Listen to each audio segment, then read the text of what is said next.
નમસ્કાર દર્શક મિત્રો, આપણે નિહાળીશું સિટી લાઇન ન્યૂઝ ચેનલમાં આજના મુખ્ય સમાચારો। મુખ્યમંત્રી ગતિશીલ ગુજરાત માટે રાજકોટની મુલાકાતે। રાજકોટની મુલાકાત બાદ મુખ્યમંત્રી રવાના। વસ્ત્રાપુર નરસિંહ મહેતા સરોવર ખાતે હારમાળા પ્રસંગ યોજાયો। રાજકોટ સિવિલ હોસ્પિટલમાં દર્દીને બાંધી દેતા દેકારો। रिक्शा चालक युवती ने फिल्म रमीली रिक्शावाड़ी। मुख्यमंत्री गतिशील गुजरात माटे राजकोटनी मुलाकाते। राजकोट सहित सौराष्ट्र कच्छनी सनदी अधिकारीओ साथेनी महत्वपूर्ण गतिशील गुजरात अंगेनी माहितीओ एकत्रित करवा अने चर्चा विचार करवा माटे मुख्यमंत्री श्रीमती आनंदीबेन पटेल राजकोट आव्या हता અને કલેક્ટર કચેરી ખાતે મીટિંગ યોજી હતી, જેમાં 12 જિલ્લાના એસપી, કલેક્ટર, ડીડીઓ સહિતના અધિકારીઓ ખાસ ઉપસ્થિત રહ્યા હતા। બેઠક યોજી ગતિશીલ ગુજરાત અંતર્ગત જિલ્લા લેવલે શું વિકાસ કર્યો છે તે અંગેની માહિતીઓ મેળવી હતી। મુખ્યમંત્રી આનંદીબેન પટેલ ગતિશીલ ગુજરાત અંતર્ગત માહિતીઓ એકત્રિત કરવા અને જિલ્લામાં થયેલ વિકાસ કાર્યો અંગેની માહિતી મેળવવા રાજકોટ આવ્યા હતા, પરંતુ પાછળથી વિકાસ કાર્યો તેમને લીધે જ અટકી ગયા છે। રાજકોટ જિલ્લા કલેક્ટર કચેરી ખાતે દરરોજ હજારો લોકો પોતાના રાશન કાર્ડ, મતદાન કાર્ડ સહિતની કામગીરી માટે ધક્કા ખાઈ રહ્યા છે। ત્યારે આવી પરિસ્થિતિમાં મુખ્યમંત્રીના કાર્યક્રમને લીધે કામ પણ ખોરવાઈ ગયું હતું। આ ઉપરાંત સૌરાષ્ટ્રભરમાંથી આવેલા 12 જિલ્લાના કલેક્ટરશ્રીઓ પણ રાજકોટ આવતા જે તે જિલ્લાના કામો પણ ખોરંભે ચડી ગયા હતા। એક તરફ અપૂરતા પોલીસ સ્ટાફને લીધે ગુનાખોરીનો ગ્રાફ દિવસે ને દિવસે વધી રહ્યો છે અને પોલીસ ચોપડે નોંધાયેલ ગુનાનો ભેદ ઉકેલાતો નથી। તે પરિસ્થિતિમાં 12 જિલ્લાના પોલીસ વડાને પણ બોલાવવામાં આવતા જે તે જિલ્લાઓ પર નામ ભરોસે મુકાઈ ગયા છે। મુખ્યમંત્રીના 3 કલાકના ગતિશીલ ગુજરાત કાર્યક્રમ માટે રાજકોટ શહેરના 450 જેટલા જવાનોને તેની સુરક્ષામાં લગાવી દેવામાં આવ્યા છે। તે આવે તે પહેલા રિહર્સલ પર કરવામાં આવ્યું હતું। મુખ્યમંત્રી શ્રીના આ કાર્યક્રમ માટે તંત્ર ઊંધા માથે થઈ ગયું હતું। વાંચે ગુજરાત, ભણે ગુજરાત અને દોડે ગુજરાત સહિતના મોટા તાઇફાઓ કરીને મુખ્યમંત્રી દ્વારા તંત્રનો અને અધિકારીઓના સમયનો બેફામ ઉપયોગ કરવામાં આવી રહ્યો છે। ગતિશીલ ગુજરાત કાર્યક્રમ અંગેનો રિપોર્ટ મુખ્યમંત્રી દ્વારા જો ગાંધીનગર મંગાવી લેવામાં આવ્યો હોત તો 12 જિલ્લાના સનદી અધિકારીઓ દ્વારા પોતાનું કાર્ય રાબેતા મુજબ ચાલી રહ્યું હોત અને પેન્ડિંગ કામ પૂર્ણ થઈ શક્યું હોત। રાજકોટની મુલાકાત બાદ મુખ્યમંત્રી રવાના। રાજકોટ કલેક્ટર કચેરી ખાતે રાજ્યના મુખ્યમંત્રી આનંદીબેન પટેલ આવ્યા હતા અને ગતિશીલ ગુજરાત અંગે સૌરાષ્ટ્ર કચ્છના 12 જિલ્લાના અધિકારીઓની મીટિંગ બોલાવી હતી। દરેક જિલ્લા લેવલે થયેલ કામગીરી અંગેના રિપોર્ટ મંગાવ્યા હતા અને ક્યાં જિલ્લામાં કઈ કામગીરી કરવામાં આવી છે તે અંગે માહિતીઓ એકત્રિત કરી હતી। આ ગતિશીલ ગુજરાતની વિકાસ યાત્રા અંગે ચર્ચા કરવા માટે 12 જિલ્લાના એસપી, કલેક્ટર, ડીડીઓ સહિતના અધિકારીઓ ઉપસ્થિત રહ્યા હતા। ગતિશીલ ગુજરાતની મીટિંગ પૂર્ણ થયા બાદ મુખ્યમંત્રી આનંદીબેન પટેલે માહિતી આપતા જણાવ્યું હતું કે ગતિશીલ ગુજરાતની કામગીરી દરેક જિલ્લા લેવલે ખૂબ જ સારી ચાલી રહી છે અને દરેક ક્ષેત્રે યશસ્વી કામગીરી કરવામાં આવી રહી છે। ખેડૂતોના પ્રાણ પ્રશ્ન એવા કપાસના ભાવ મુદ્દે તેઓ વિચારણા કરશે તેવું જણાવ્યું હતું। અંદરખાને મળતી માહિતી મુજબ કથળીને ખાડે ગયેલો કાયદો અને વ્યવસ્થાની સ્થિતિ અંગે દરેક પોલીસ અધિકારીઓની ઝાટકણી કાઢી હતી અને દરેક અધિકારીઓને ખગડાવ્યા હતા। ગઈ 1 ઓગસ્ટથી ગતિશીલ ગુજરાત ફેઝ 1 નામે કેટલાક મુદ્દાઓ નક્કી કરી અને જિલ્લાઓમાં મોકલ્યા અને જિલ્લામાં અધિકારીઓએ સાથે મળીને ખૂબ સારા કામો કર્યા અને લગભગ 138% સિદ્ધિ હાંસલ થઈ હતી। ત્યાર પછી ફેઝ 2ની અંદર અમે લગભગ 151 જેટલા મુદ્દાઓ નક્કી કર્યા અને એ મુદ્દાઓ 31 માર્ચ સુધીમાં એ ટાર્ગેટ પૂરો કરવાનો છે અને એટલા માટે આ 2 મહિના થયા છે એટલે અમને એમ થયું કે કામ કેટલે પહોંચ્યું છે એની એક સમીક્ષા કરી લેવી જોઈએ અને એમાં એમને કામ કરવામાં ક્યાં મુશ્કેલીઓ આવે છે, નવા કેટલીક યોજનાઓ છે એના જીઆર વગેરે બનેલા હોય તો એ તો ઇમ્પ્લિમેન્ટેશન કરવામાં એમને કંઈક સુધારાની આવશ્યકતા હોય તો આ બધાની ચર્ચા આવશ્યકતા હતી અને એટલા માટે ગઈકાલે વડોદરાની અંદર મધ્ય ગુજરાતની સમીક્ષા બેઠક કરી અને આજે રાજકોટમાં લગભગ 12 જિલ્લાની આજે સમીક્ષા બેઠક થઈ રહી છે અને ચિત્ર મારી દ્રષ્ટિએ હોપફુલ છે। लगभग 30-35% જેટલું કામ પૂરું કર્યું છે। कपास के बारे में हम सोच लेंगे क्या करना है, बाकी तो आगे अच्छा चल रहा है। वस्त्रापुर नरसिंह मेहता सरोवर खाते हारमाळा प्रसंग योजायो। मागसर सुद सातम तारीख 28/11/14 ના રોજ વસ્ત્રાપુર ખાતે સરોવર ઉપર પ્રાતઃ ચિરસ્મરણીય ભક્ત કવિ શ્રી નરસિંહ મહેતાની હારમાળા જયંતિ પ્રસંગે હારમાળા પ્રસંગ યોજાયો. પ્રસંગની વિગત એવી હતી કે રાજા માંડલિક તરફથી મહેતાજીને કારાવાસમાં સજા આપેલ અને ત્યારે તેમને ચેલેન્જ આપી હતી કે જો તમારા ભક્તિ અને સાવભાવ સાચો હોય તો સ્વયં ભગવાન તમને હાર પહેરાવે. મહેતાજીએ કેદાર ગાઈ ભક્તિ કરી. છેવટે તેમણે કેદારો ગીરે મૂક્યો. તેમની શ્રદ્ધાથી જીત થઈ અને કૃષ્ણ ભગવાનને તેમને હાર પહેરાવ્યા. તે રીતે રાજા માંડલિકની હાર અને મહેતાજીની જીત થઈ. આ પ્રસંગે મુખ્ય અતિથિ તરીકે પૂર્વ મેયર શ્રી હર્ષિત વોરા, લોકાયુક્ત માનનીય શ્રી ભુજ સાહેબ તથા વડનગરા તેમજ સમસ્ત નાગર ગ્રહસ્થ ઉપસ્થિત રહ્યા.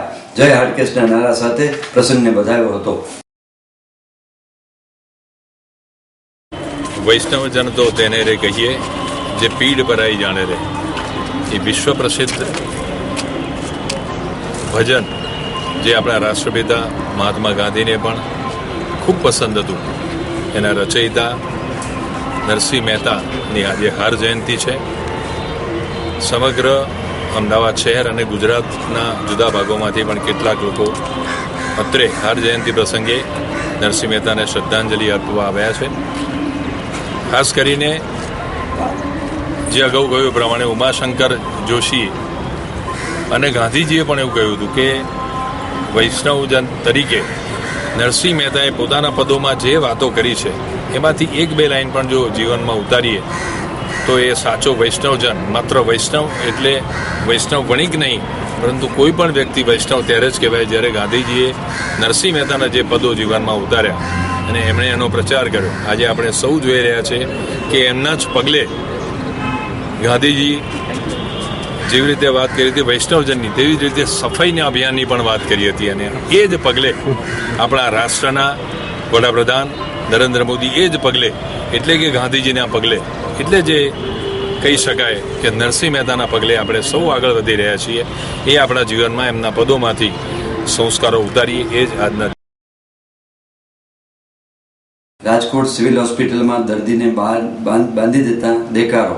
સૌરાષ્ટ્રની સૌથી મોટી ગણાતી સરકારી હોસ્પિટલ અવારનવાર કોઈને કોઈ મુદ્દે ચર્ચાના ચકડોળે ચડતી હોય છે.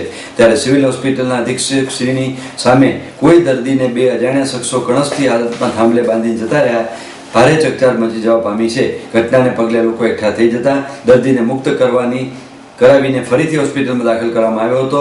અને આ ઘટનામાં સીસીટીવી ફૂટેજ ચેક કરી જે કોઈ આ કૃત્ય કર્યું હોય તેની તપાસ થઈ માંગણી કરવામાં આવી છે. ત્યારે અધિક્ષક દ્વારા પણ યોગ્ય કાર્યવાહીની ખાતરી આપવામાં આવતા મામલો થાળે પડ્યો હતો.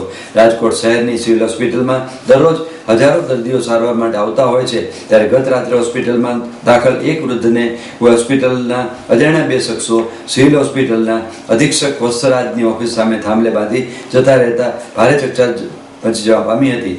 અહીંયાથી પસાર થતા લોકો આ જોઈને અસંભામાં પડી ગયા હતા અને એકઠા થયેલા લોકોએ બંધક બનેલા દર્દીને મુક્ત કર્યો હતો અને ફરીથી ઇમરજન્સી વોર્ડમાં દાખલ કરાવ્યો હતો. અગાઉ પણ બે દર્દીઓ રેન બસેરામાં મૂકી આવ્યાની હોવાની ઘટના ઘટી હતી. ત્યાં વધુ એક હોસ્પિટલની ઘોર બેદરકારી પ્રકાશમાં આવતા તંત્ર ભારે ફિટકાર વરસાવવામાં આવી રહ્યો છે. અમે જ્યારે સિવિલ હોસ્પિટલના રાઉન્ડમાં હતા ત્યારે સિક્યોરિટી સ્ટાફ દ્વારા અમને જાણ કરવામાં આવેલી કે આરએમઓની ઓફિસ સામે એક દર્દી પડેલા છે જેનો હાથ થાંભલા સાથે બાંધેલો છે. અમે રૂબરૂ આવીને આ અંગે જોયેલું. તપાસ કરતાં આ દર્દી અગાઉ ઓર્થોપેડિક હોસ્પિટલ વોર્ડમાં દાખલ હતા અને તેમનું ઓપરેશન કરવામાં પણ આવેલું. ત્યારબાદ તેમને પ્લાસ્ટર આપી રજા આપી દેવામાં આવેલ. કોઈ કારણસર કોઈ વ્યક્તિ અથવા કોઈ સામાજિક કાર્યકર આ વ્યક્તિને ફરી વખત હોસ્પિટલમાં લઈ આવ્યા હોય તેવું જણાય છે. તેમ છતાં પણ આપણે સીસીટીવી ફૂટેજ જોઈએ તે ઉપરથી આ અંગે આ વ્યક્તિને કોણ લઈ આવ્યું, ઇમરજન્સીમાં લઈ જવાની જગ્યાએ અહીંયા નીચે કોણ મૂકી ગયું તે એક તપાસનો વિષય છે. રિક્ષા ચાલક યુવતીની ફિલ્મ રમીલી રિક્ષાવાળી. ગુજરાતી ફિલ્મ ઇન્ડસ્ટ્રીમાં લગભગ દરેક નિર્માતા કોઈ પણ પ્રકારનું જોખમ ખેડ્યા વિના ચોક્કસ વર્ગના દર્શકો માટે ફિલ્મ બનાવતા રહ્યા છે. ત્યારે અમદાવાદ સ્થિત બિઝનેસમેન મુકેશ ઓઝાએ ચીલો ચાતરી એક અલગ વિષય પર ફિલ્મ બનાવવાનું બીડું ઝડપ્યું છે. તમને થશે કે દરેક નિર્માતા કંઈક નવું લાવવાની વાત કરે છે, પણ ફિલ્મ જોયા બાદ કઈ નવીનતા જણાતી નથી. જો કે મુકેશ ઓઝા નિર્મિત ફિલ્મ રમલી રિક્ષાવાળી હકીકતમાં હટકે ફિલ્મ હોવાનો દાવો કરી શકે છે. લક્ષ્ય ક્રિએશન બેનર હેઠળ બની રહેલી રમલી રિક્ષાવાળી રાજકોટમાં રહેતી અને રિક્ષા ચલાવી પરિવારનું ગુજરાન ચલાવી રહેલી ફોરમ કાલાણીના જીવન પર આધારિત છે. એક મહિલા ધારે તો શું નથી કરી શકતી એનું જીવંત ઉદાહરણ રાજકોટની ફોરમ છે. યુવાન વયે પતિનું અવસાન થતાં 5 વર્ષના પુત્રને ઉત્તમ શિક્ષણ આપવા અને સોમાનભેર જીવન જીવવા ફોરમ રિક્ષા ચલાવવાનો વ્યવસાય અપનાવે છે. ફોરમનો અહેવાલ એક અખબારમાં પ્રકાશિત થયો એ વાંચીને ઓઝાને માત્ર મહિલાઓ માટે જ નહીં, બેકાર યુવાનો માટે પણ પ્રેરણાત્મક ફિલ્મ બનાવવાનો વિચાર આવ્યો.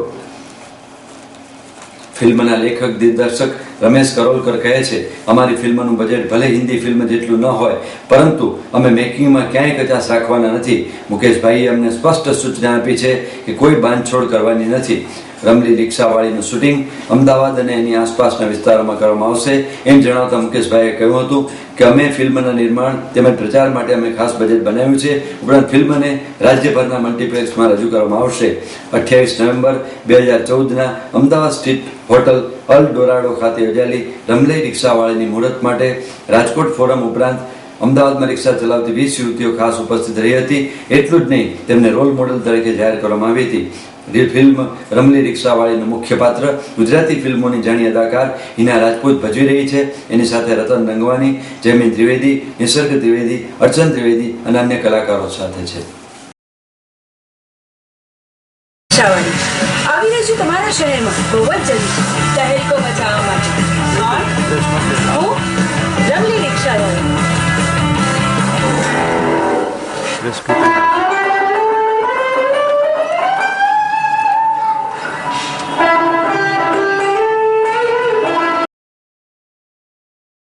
આપ નિહાળતા રહો સિટી લાઇન ન્યૂઝ ચેનલ. આ હતા આજના મુખ્ય સમાચારો.